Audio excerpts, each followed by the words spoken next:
Bienvenidos, queridos amigos, querida familia de Nuestra Señora del Encuentro con Dios, a través de todas las plataformas de televisión, radio, señales abiertas y también los amigos de Internet. Este espacio de Hacia el Encuentro con Dios, una entrevista, un tema semanal que nos ayude a vivir, a conocer nuestra fe y a vivirla mejor.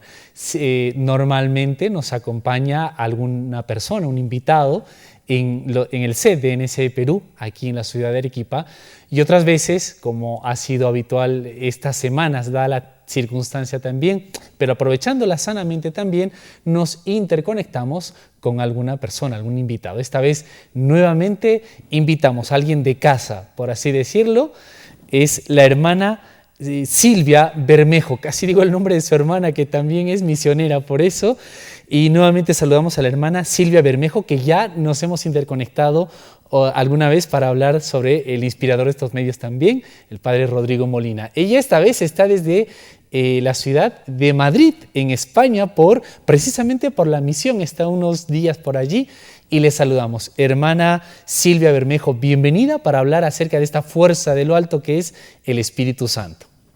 Muy bien, muchas gracias por la invitación.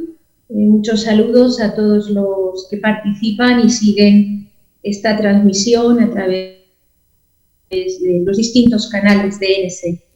Muchas gracias, hermana Silvia. Y sin más demora, también la Iglesia, la enseñanza de la Iglesia como madre nos va marcando también a lo largo del año los tiempos litúrgicos y también ciertas fiestas y memorias. La Iglesia dentro de poco ya, en el momento en que este espacio saldrá o se retransmitirá a lo largo del año en otro momento también, siempre es útil conocer este tema, nos va a hacer presente la fiesta de Pentecostés.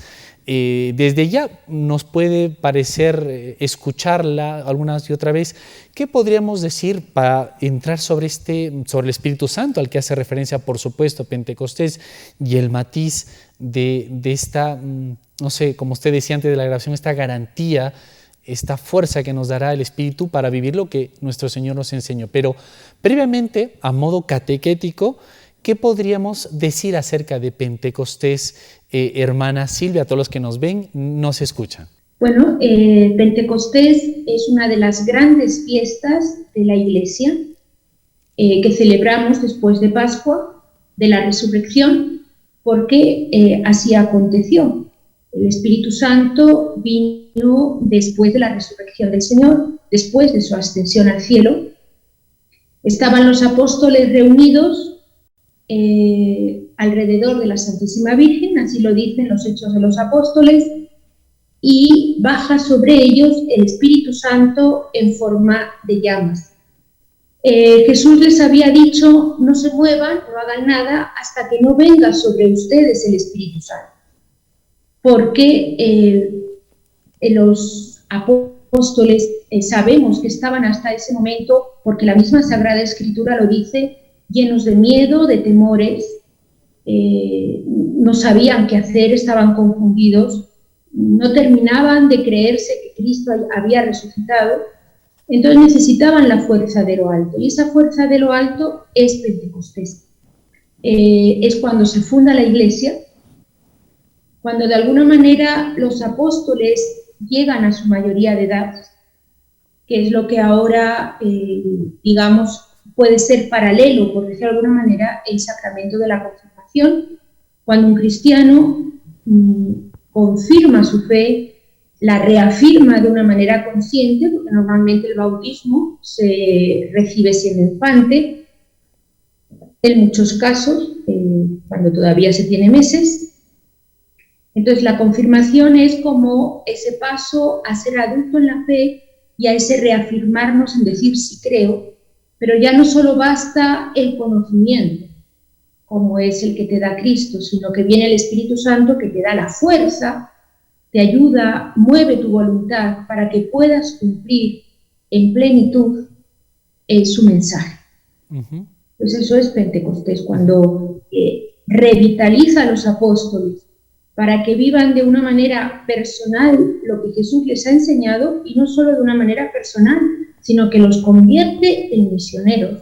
Y desde ese momento, sin ningún tipo de miedo, con parresía, con valentía, con audacia, van a predicar la doctrina de Cristo hasta dar su vida por él.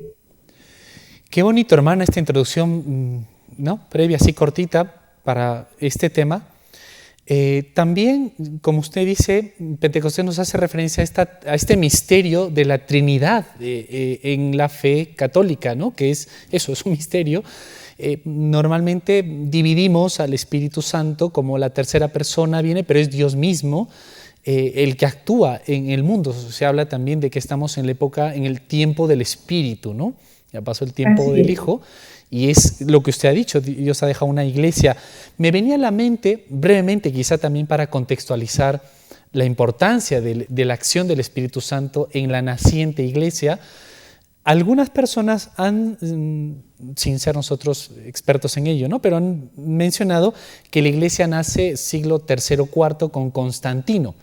Y usted ha dicho algo aquí muy básico, pero que quizá conviene resaltar precisamente por el Espíritu Santo, que la iglesia nace en Pentecostés, nace con este impulso de mismo Dios, estas lenguas de fuego, esta valentía que no la tenían y este cambio de hombre. Es así, hermana, porque a veces podemos quedarnos solamente esa imagen o estos ataques también a nuestra fe. Quizás resaltar y remarcar esta importancia del nacimiento de la iglesia, que en estos tiempos también podemos ver fallas en la iglesia, que las va a haber siempre porque está compuesta de seres humanos, pero podemos quedarnos en ese análisis horizontal.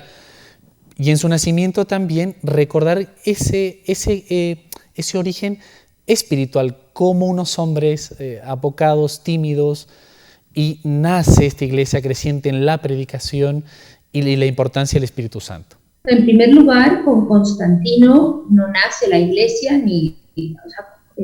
con el emperador Constantino simplemente la iglesia tiene un reconocimiento oficial a nivel de Estado, pero ya la iglesia existía de antes. Lo que pasa es que estaba siendo perseguida y no estaba reconocida como la religión oficial del Estado, que eso ocurre con Constantino. O sea, eso es lo que conviene de alguna manera señalar.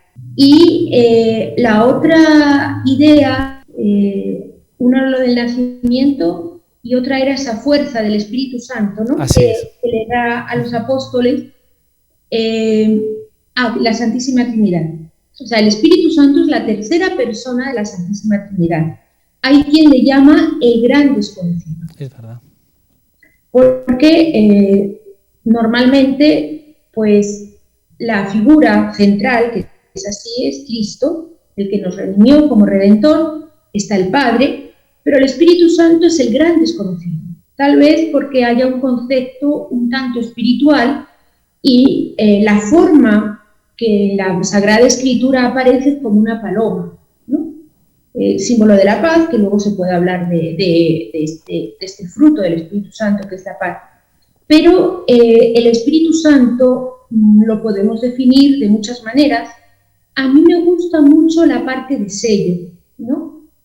Y también podríamos decir que es el amor entre el Padre y el Hijo. O sea, el Padre es el origen en la Santísima Trinidad, es una persona. El Hijo es la imagen que el Padre tiene de sí mismo, que es otra persona, y ese amor que surge entre el Padre cuando ve su imagen, que es el Hijo, es otra persona, que es el amor, es el Espíritu Santo. Por eso el Espíritu Santo, como amor, es el que une. O sea, la unión dentro de la Iglesia, la unión dentro de los cristianos, de hecho los cristianos en el primer siglo destacaban por el amor. Mirad cómo se aman. Es un signo de que hay Espíritu Santo cuando hay unión, y es un signo de que no hay Espíritu Santo cuando no hay unión, cuando hay guerra, cuando hay discordia. En ese sentido, el Espíritu Santo, como digo, es el amor, es la unión, es la fuerza. Podríamos decir que es ese calor, esa fuerza de la llama, que viene a revitalizar nuestra voluntad para poder cumplir, como les decía antes, el mensaje de Cristo. Uh-huh. Alguien decía, hermana, que la historia del mundo en realidad es la historia de la Iglesia.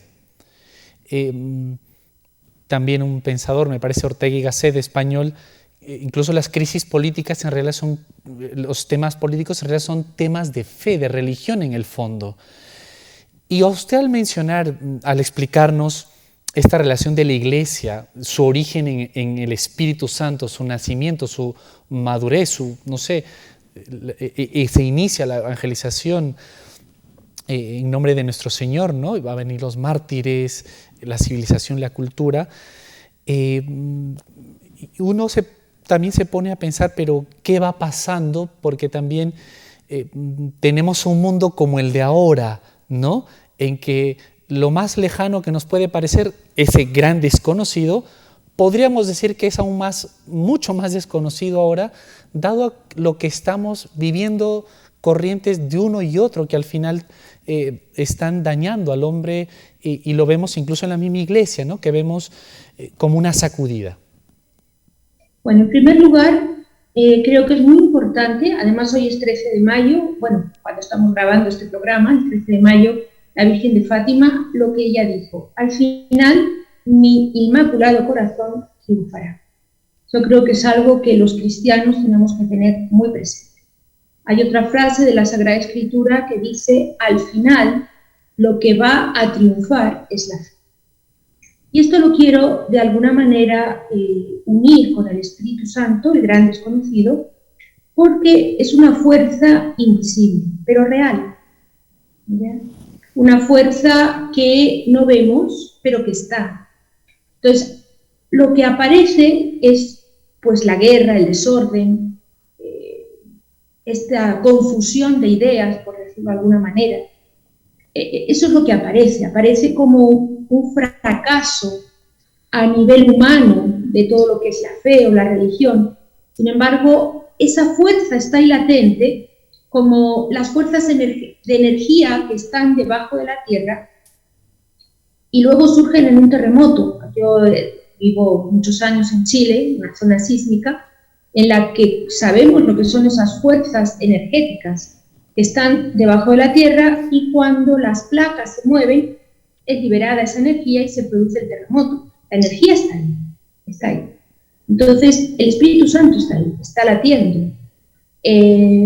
Está haciendo mucho que tal vez nosotros no sepamos, porque si me evita caer, pues no me doy cuenta.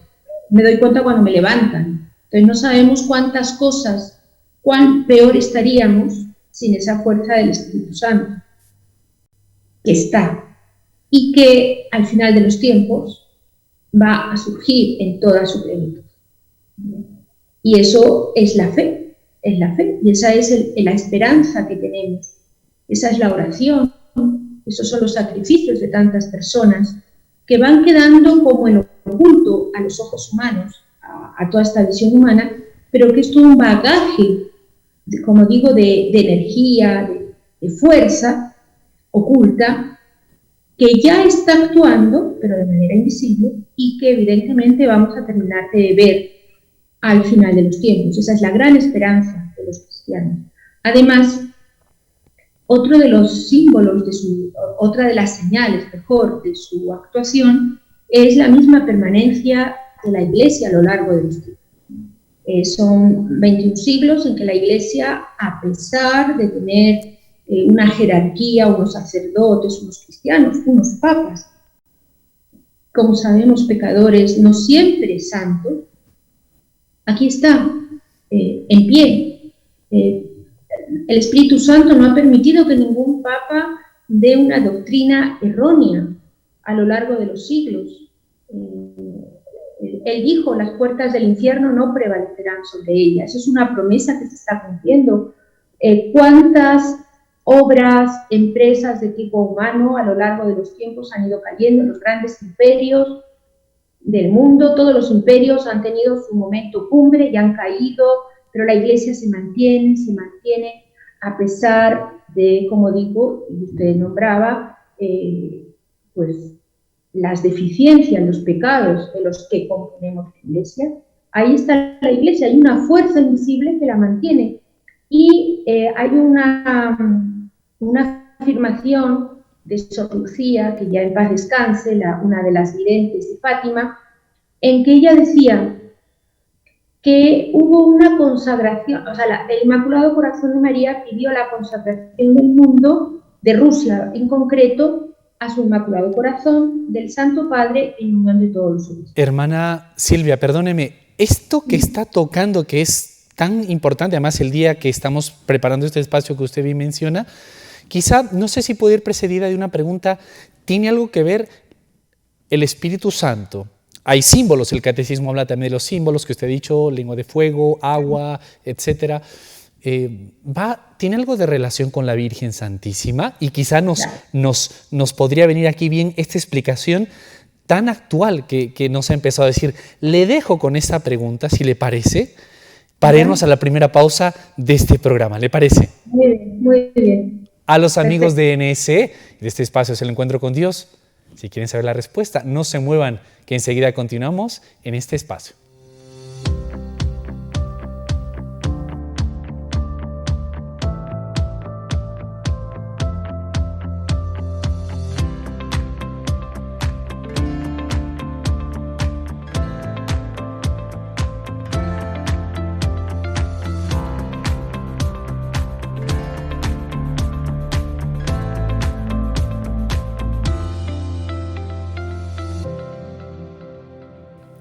Continuamos, amigos, en este segundo bloque de Hacia el Encuentro con Dios. Nos acompaña la hermana Silvia Bermejo, no lo he dicho al inicio, perdone mi hermana. Ella es misionera de ABC Prodein en Chile muchos años, toda una vida, pero actualmente está en Madrid, precisamente por labores de misión, y desde ahí nos hemos interconectado para hablar acerca de esta fuerza de lo alto. Qué bonito, invisible, pero real. Como naturalmente, qué bello ejemplo, qué catequético, como naturalmente en los lugares sísmicos, Arequipa es uno de ellos, Perú también, por la cordillera de los Andes, de un momento a otro irrumpe y alguna cosa que no pensábamos está. Y así lo sobrenatural, ¿por qué no? Como decía Santo Tomás, también el campo no se opone, lo Dios a lo natural lo maximiza, ¿no? Y también habíamos dejado el tema, la idea acerca de si el Espíritu Santo tiene algo que ver con la Santísima Virgen o estos católicos otra vez forzando las cosas. Hermana Silvia, adelante. Bueno, primero quiero terminar la idea que estaba diciendo de la consagración de Sor Lucía, porque creo que nos puede ayudar mucho a tener esta esperanza en la fuerza oculta que es el Espíritu Santo y cómo va moviendo muchos hilos sin que nosotros lo veamos. Y después paso a la otra idea de la unión entre el Espíritu Santo y la Santísima Virgen. Sor Lucía nos decía que una de las primeras consagraciones que hizo el Santo Padre Juan Pablo II, que no se hizo como la Virgen quería en unión de todos los obispos, pero que el Papa realizó, evitó una guerra atómica. Esa consagración incompleta no consiguió la conversión de Rusia, como se pedía, pero sí evitó una guerra atómica en esos tiempos de la Guerra Fría que ya sabemos, ¿no? Entonces, a mí eso pues, me da como mucha esperanza, por eso lo comparto. No sabemos todas esas fuerzas de oración, de sacrificios, lo que pueden evitar. A pesar de todo el mal, podría haber mucho más mal si no se rezara. Y luego, ¿cuál es la unión entre el Espíritu Santo y la Santísima Virgen? Se la llama esposa del Espíritu Santo. Llamamos en la Iglesia, esposa del Espíritu Santo. Hay un libro que yo ahora mismo no me acuerdo el autor porque es francés, entonces voy a decir cualquier palabra, lo voy a pronunciar de cualquier manera, pero que dice la Inmaculada revela al Espíritu Santo.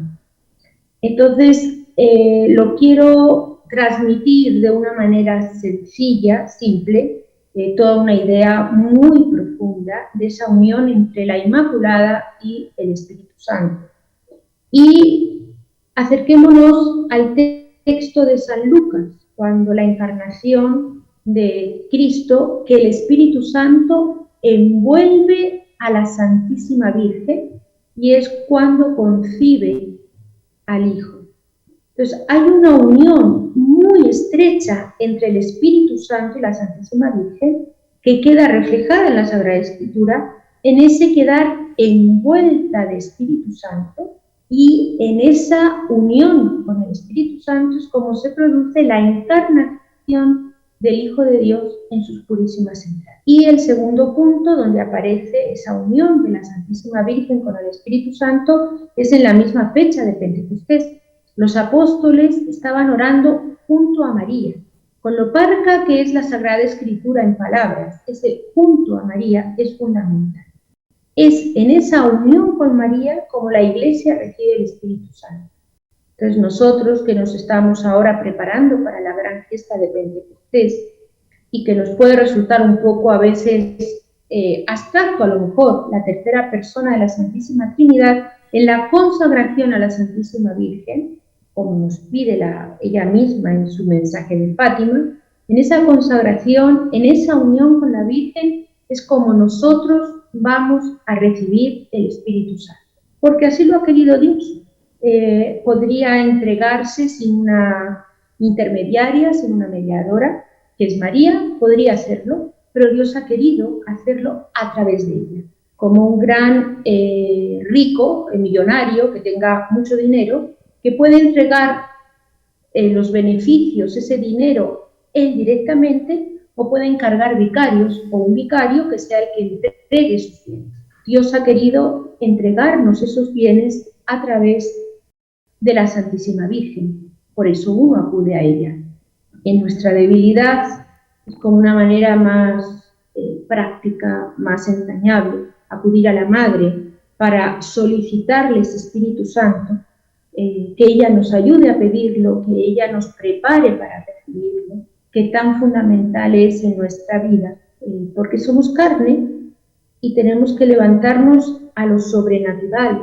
Sin el Espíritu Santo no podemos dar esa carne de lo natural a lo sobrenatural. Hermana, qué bello. Me ha hecho pensar dos ideas, ojalá no se me olviden tampoco. La primera es,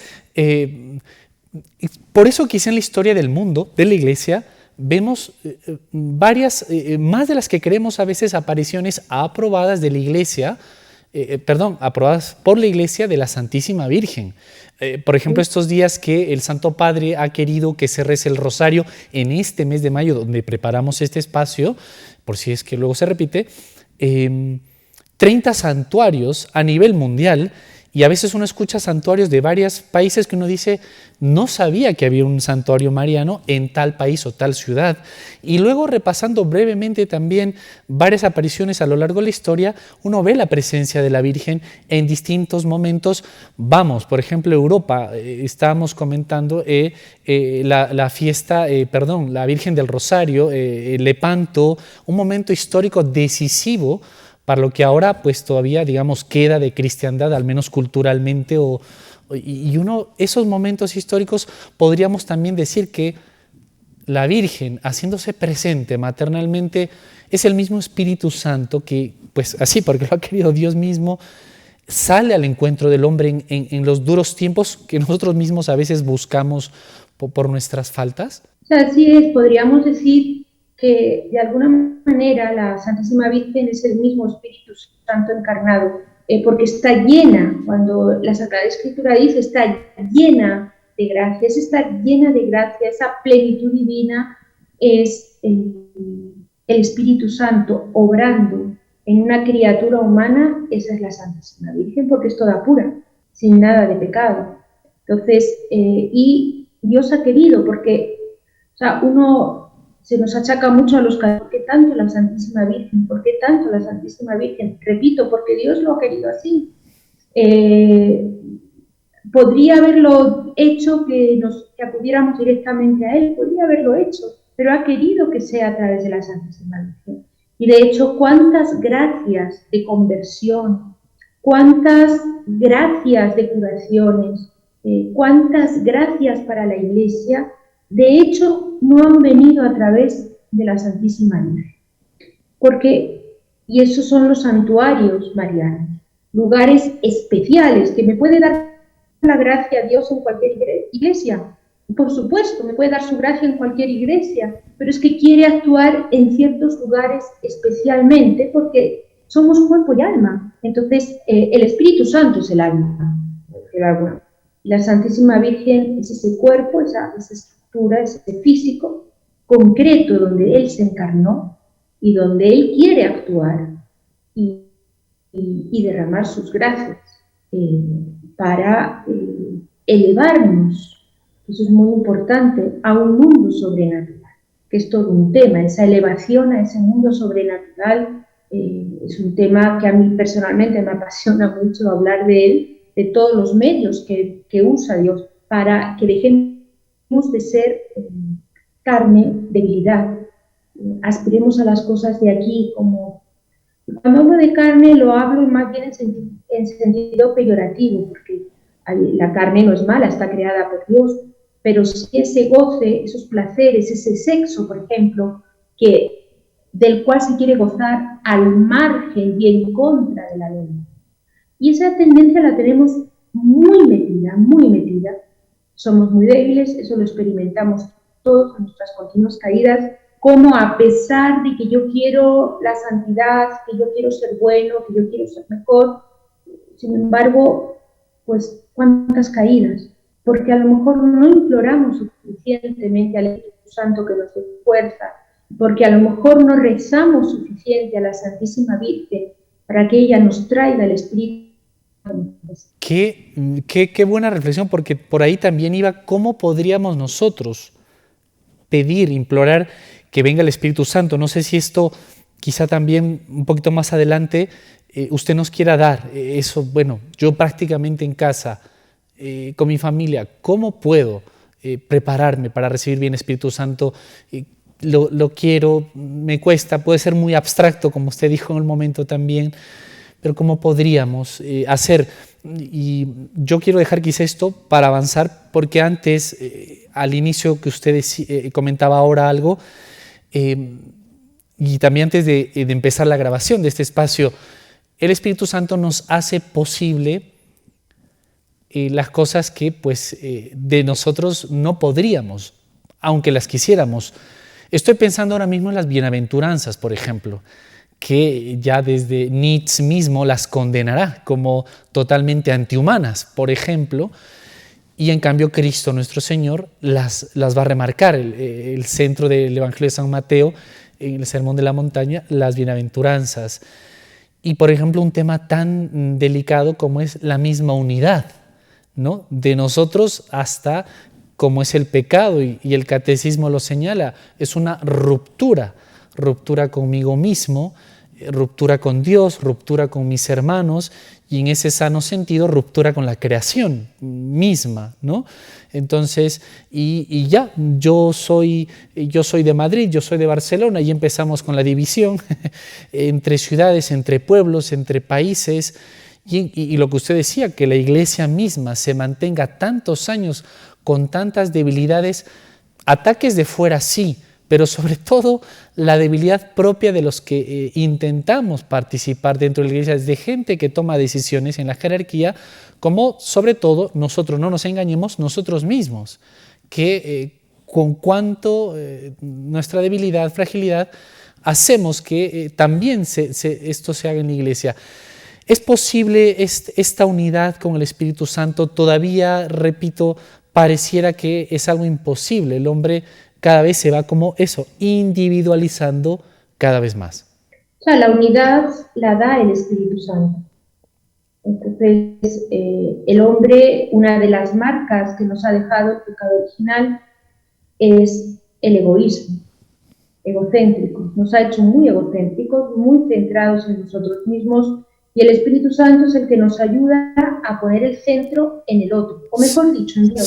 Segura, hermana, porque hoy se habla mucho de que tu yo, que desarrolles tu personalidad, de que te pongas, ¿no se contradice o cómo se debería entender correctamente? Bueno, es que precisamente muchas de las teorías psicológicas que se defienden lo que hacen es afirmar más el yo y el egoísmo. Y por ese camino llegamos a la destrucción del hombre, porque la felicidad del hombre está en compartir. Somos seres que necesitan relacionarse, necesitan compartir, somos sociables.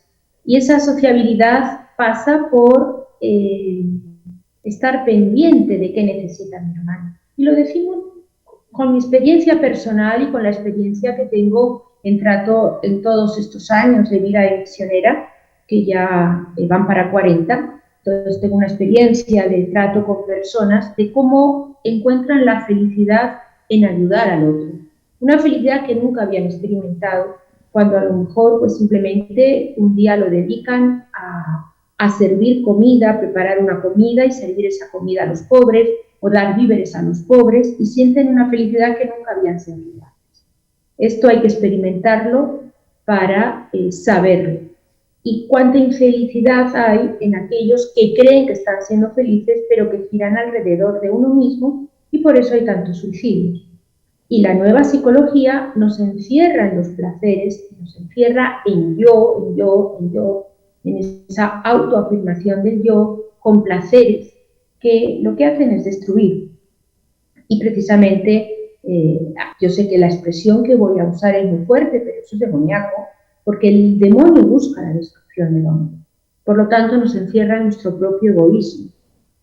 Es el Espíritu Santo, y necesitamos el Espíritu Santo para olvidarnos de nosotros mismos y poner las necesidades del otro por encima de mis propias necesidades, como hizo un San Maximiliano María Kolbe.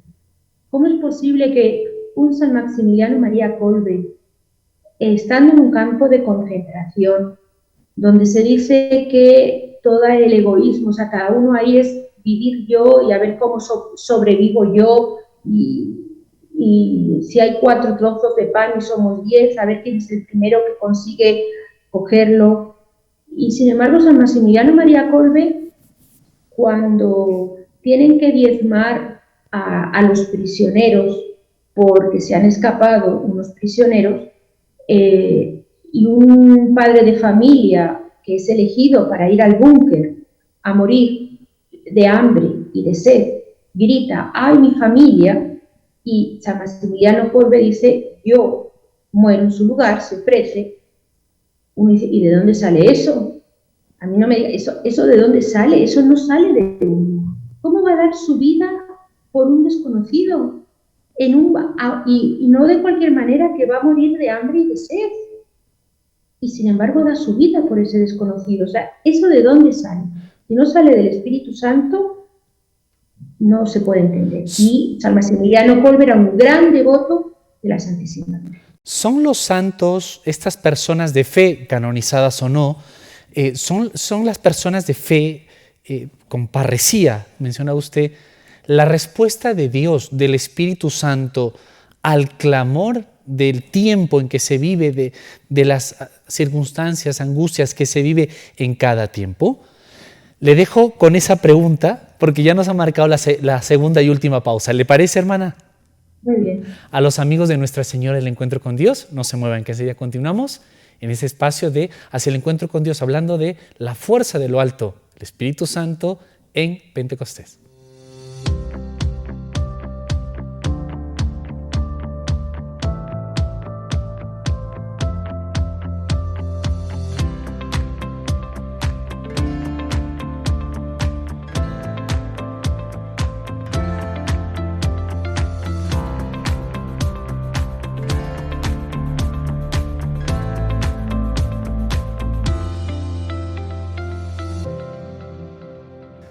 Culminamos ya este programa Es el Encuentro con Dios. Estamos preparándolo varios días antes a propósito de la fiesta de Pentecostés.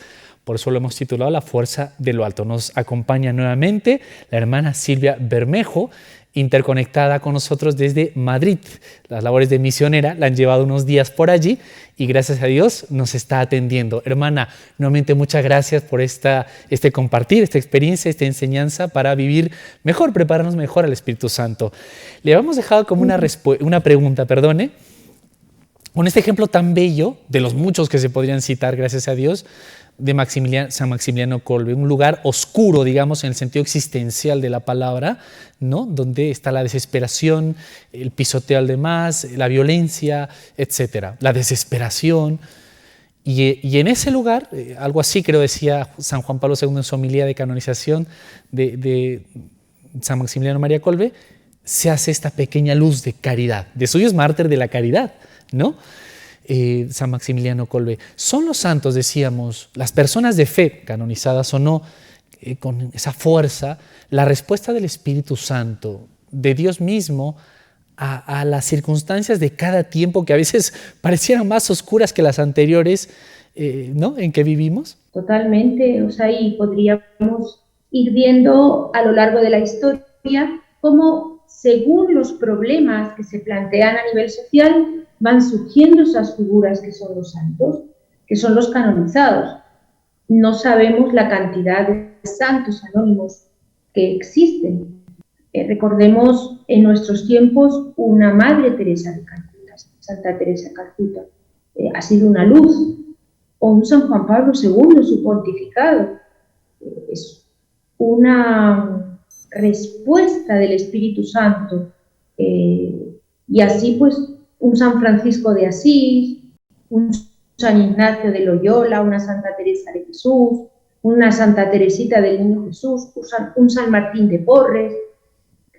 Son miles de santos, conocidos o no, que son los que van manteniendo la Iglesia, que van manteniendo el mundo, que van siendo esa pesa que va equilibrando el mundo. De hecho, ahora no me acuerdo qué santo padre era, qué papa dijo que la salvación de muchos depende de las oraciones y sacrificios de unos pocos. La oración tiene mucha fuerza. Pío XII, me parece. Por pocos que sean en cantidad los que rezan, siempre va a ser mucho más la fuerza de esa oración que la del mal en cantidad. Lo que pasa es que es invisible porque Dios lo ha querido así, que vivamos de fe y que no veamos el fruto de nuestras oraciones. A veces se ve, pero no siempre se ve. Entonces Dios quiere que vivamos con esa fe. Qué bonito, hermana, porque muchas personas, sobre todo las figuras femeninas, ¿no? Abuelas, mamás, etcétera, muchas veces puede ceder a la tentación. Ya estoy rezando mucho tiempo por mi hijo, por mi esposo, por un hermano, y no hay cambio, y puede venir el desaliento. ¿Se debe proseguir?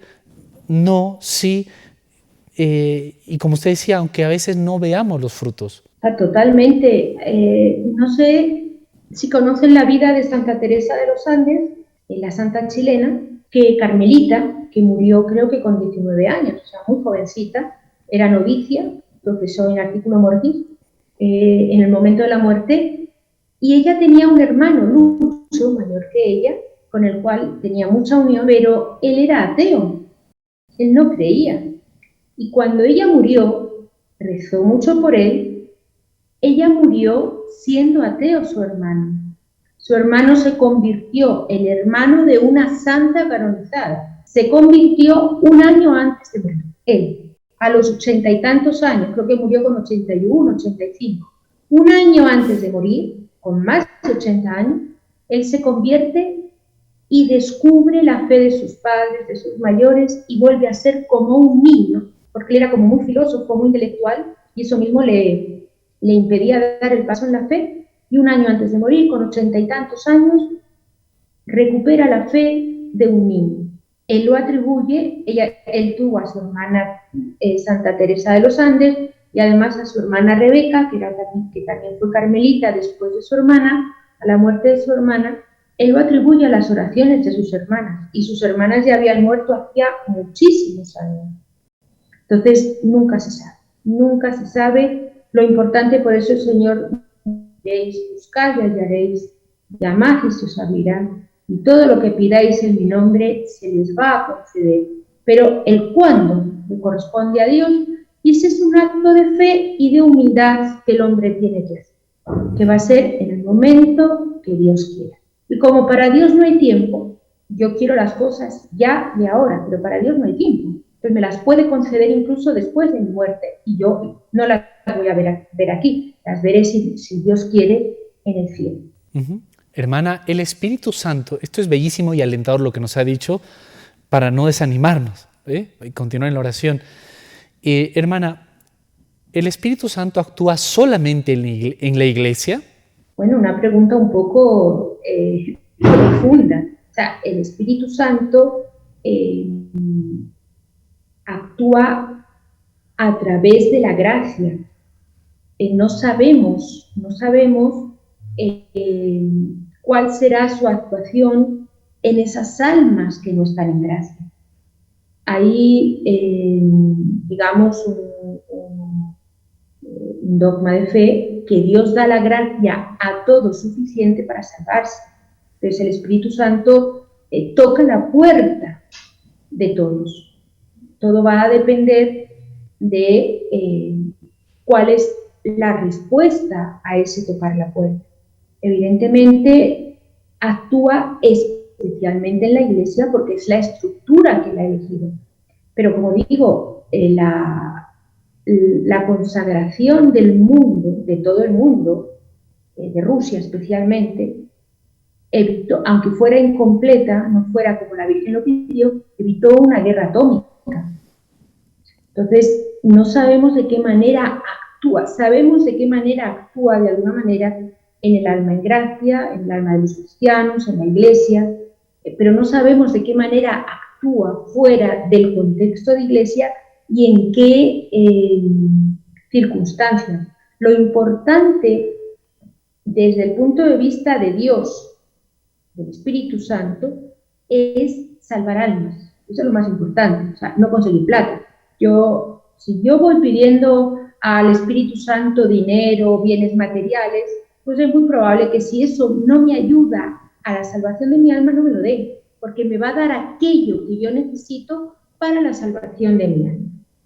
Entonces, ¿el Espíritu Santo va a actuar fuera de la Iglesia? Sí, para atraer las almas a la salvación. En ese sentido, siempre va a estar actuando y siempre va a estar, trabajando para atraer las almas a su gracia, para que se abran a la gracia y para que se salven.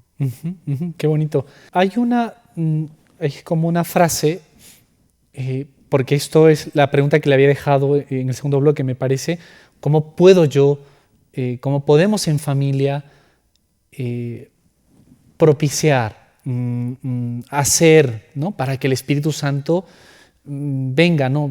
Alguien podría decir, bueno, una novena, pues no sé, una oración especial, venir, o también es un modo de vida, no sé cómo decirlo, es un modo de vida propiciar que el Espíritu Santo obre en nosotros.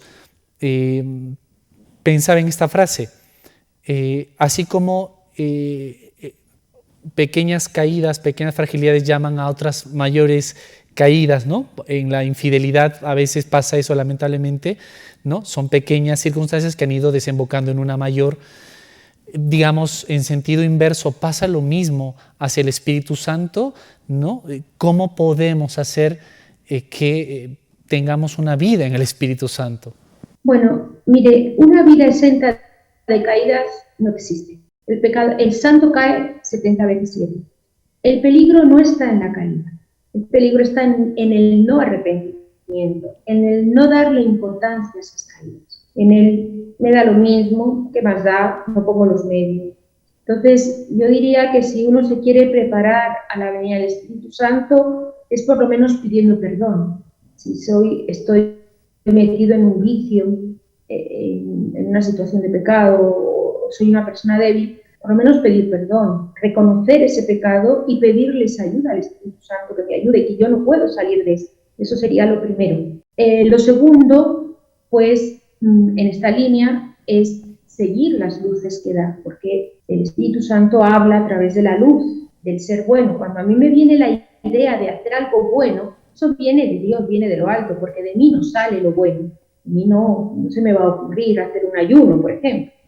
Perdón, aunque Entonces, eso fuera, perdone que insista, aunque eso sea fuera de la iglesia, si me claro, viene porque esa el luz de hacer Espíritu algo Santo, bueno. totalmente, o sea, todo, por supuesto, eso me va preparando para recibir la gracia sobrenatural. Yo puedo obrar de una manera natural, sí, pero yo obro sobrenaturalmente con el Espíritu Santo. El deseo de ese Espíritu Santo, de esa vida sobrenatural, de ese encuentro con Cristo, ya me está abriendo a esa vida sobrenatural.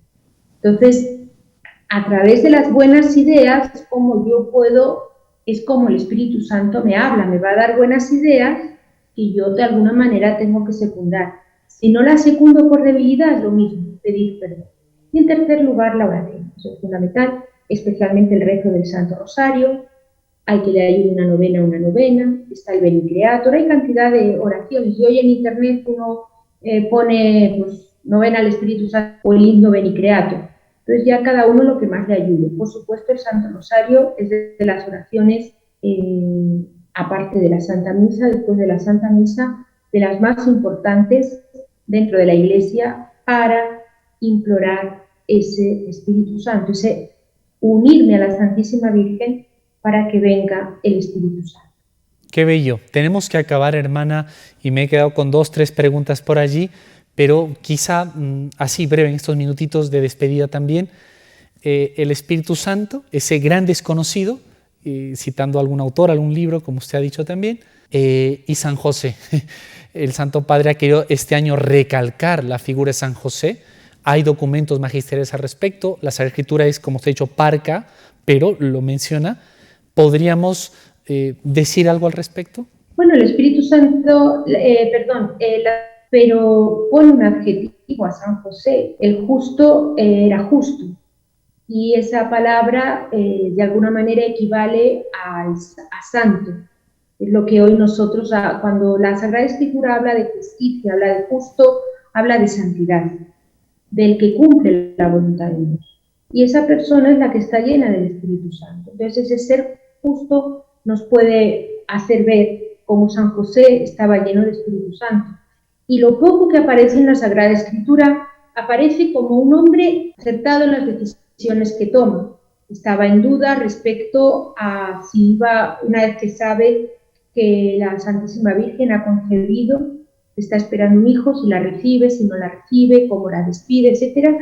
Aparece un ángel, le dice que la reciba, él la recibe con prontitud. Esos son todo frutos del Espíritu Santo.